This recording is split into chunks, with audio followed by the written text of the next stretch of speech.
Hello guys, welcome back my YouTube channel. मैं MD cam रज़ा और आपके लिए एक नया लेक्चर लेके आ गया हूँ। और इस लेक्चर में हम लोग बात करेंगे विद्युत मोटर। और हमारा ये चैप्टर जो है 5वां चल रहा है एंड हमारा लेक्चर जो है 5वां ही चलेगा आज। एंड इसमें इम्पोर्टेंट क्वेश्चन के बारे में बात करेंगे, विद्युत मोटर के बारे में और उसके सिद्धांत के बारे में, उसकी क्रियाविधि के बारे में और उसका सचित्र वर्णन करेंगे। ठीक है, अब हम लोग सबसे पहले क्वेश्चन में चलते हैं। एंड उससे पहले अगर मेरे चैनल में आए हो तो चैनल को सब्सक्राइब कर दो चैनल और वीडियो को लाइक करो और शेयर करो। एंड अब चलते हैं अपने क्वेश्चन की ओर। क्वेश्चन में क्या बोला गया है कि विद्युत मोटर का सिद्धांत क्या है। जब धारावाही कुंडली को चुंबकीय क्षेत्र में रखा जाता है तो वह एक बल आघूर्ण का अनुभव करती है, जिसके कारण कुंडली घूमने लगती है। और जो विद्युत मोटर जो है इसी सिद्धांत पर कार्य करती है।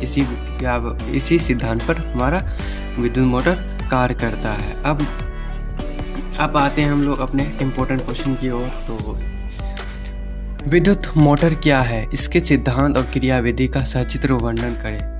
तो इस क्वेश्चन में बोला गया है विद्युत मोटर क्या है और इसके सिद्धांत, क्रियाविधि और सचित्र वर्णन करने के लिए इस क्वेश्चन को बोले हैं। तो वह उपकरण जिसकी सहायता से विद्युत ऊर्जा को यांत्रिक ऊर्जा में बदला जाता है विद्युत मोटर कहलाता है।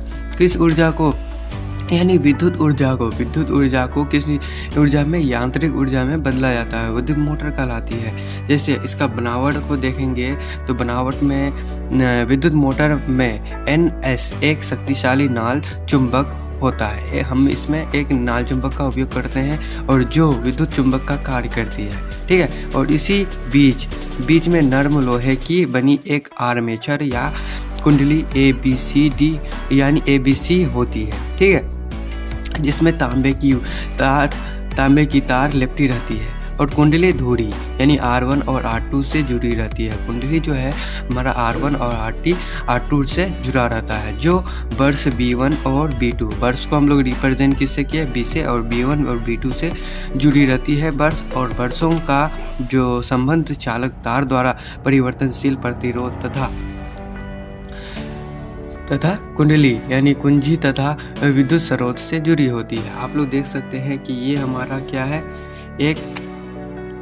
यहाँ पे ये एक विद्युत मोटर है। ठीक है, जहाँ N जो हमारा है, ये N और S एक क्या है, विद्युत हमारा नाल चुंबक है। और ABCD जो है हमारा क्या है, आर्मेचर लगा हुआ है। ये हमारा आर्मेचर लगा हुआ है। और R1 जो R2 जो है इसे, ये हमें छुरी है। ये हमारा क्या है, R1 और R2 एक छुरी है। और B1 और B2 एक ब्रश है, इसी में एक ब्रश भी है। ठीक है, तो इसको हम लोग चित्र से देख लिए। और इसको जो बैटरी से कनेक्ट किया गया, जो इस विद्युत ऊर्जा को जब इस यांत्रिक ऊर्जा में बदला जाता है उसे हम लोग विद्युत मोटर कहते हैं। इसको आप लोगों को सफिशिएंटली याद करके रखना है। एंड अब देखेंगे इसके और भी डिटेल्स। अब इसके क्रियाविधि के बारे में देखेंगे कि क्रियाविधि क्या होता है। जब विद्युत स्रोत द्वारा आर्मेचर ABCD में धारा प्रवाहित की जाती है तो वहाँ विद्युत चुंबकीय क्षेत्र उत्पन्न होता है, जिस कारण आर्मेचर के ABCD जो भुजाओं पर बराबर तथा विपरीत दिशा में बल लगते हैं। ये बल युग्म जोड़ा या आर्मेचर को लगातार घूमते रहता है। ये हमारा क्या होता है, घूमते रहता है। ठीक है, और प्रत्येक आधे चक्कर के बाद भुजाओं की स्थिति बदल जाती है, जिससे धुरी का स्थान भी बदलता है, और लेकिन धारा की दिशा वहीं की वहीं रहती है। अब इसका उपयोग कहाँ क्या किया जाता है, इसके उपयोग को देखेंगे तो विद्युत मोटर की कुंडली में ब्लेड लगाकर इसी पंख का रूप दिया जाता है। और क्या होता है, पट्टी लगाकर छोटे छोटे मशीनों को चलाया जाता है। ठीक है, अब हम लोग चलेंगे अपने नेक्स्ट क्वेश्चन में। इस नेक्स्ट क्वेश्चन में क्या बोला गया है कि विद्युत मोटर के विभक्त वलय की क्या भूमिका होती है। तो विद्युत मोटर के विभक्त वलय की क्या भूमिका होती है, इसकी भूमिका के बारे में लिखेंगे। ठीक है, तो विद्युत मोटर के विभक्त वलय एक दिक्क्त परिवर्तक का कार्य करती है। कुंडली के प्रत्येक आधे चक्कर के बाद इन विभक्त वलयों के द्वारा धारा की दिशाओं का पुनः वापस या उत्क्रमित कर दिया जाता है, जिससे कुंडली एक समान रूप से एक ही दिशा में घूर्णन करने के लिए प्रेरित रहती है। ठीक है, इसलिए हमारा वलय का इस भूमिका को बताया गया है। ठीक है, एंड अब हम लोग चलेंगे अपने नेक्स्ट क्वेश्चन में। नेक्स्ट क्वेश्चन, बल आघूर्ण क्या होता है? तो बल आघूर्ण किसी बल का परिमाण घूर्णन अक्ष के गुणनफल को बल आघूर्ण कहा जाता है। जो बल आघूर्ण होता है इसका क्या होता है? बल इंटू घूर्णन अक्ष, ये हमारा बल आघूर्ण आ गया। ठीक है, अब हम लोग चलेंगे अपने नेक्स्ट क्वेश्चन में। इसमें थोड़ा छोटा क्वेश्चन को बताया गया है इस लेक्चर में। एंड इसमें क्या बोला गया है? लेंज का नियम क्या है? तो जब किसी विद्युत प्रेरण के कारण धारा उत्पन्न होती है तो उस धारा की दिशा ऐसी होती है कि वह उसका विरोध करती है। ठीक है, जिसके कारण वह उत्पन्न हुआ है। इसे लीजांड यानी लेंज का नियम कहा जाता है। और फैराडे और लेंज के नियमक को मिलाने पर क्या होता है? हम किसको मिला है? फैराडे और लेंज के नियम को मिलाने पर क्या होता है? जो प्रेरित धारा जो है डायरेक्टली प्रोपोर्शनल या है चुंबकीय फ्लक्स के में परिवर्तन, ये हमारा आता है। ठीक है, अब हम लोग चलेंगे, अब इसमें देखेंगे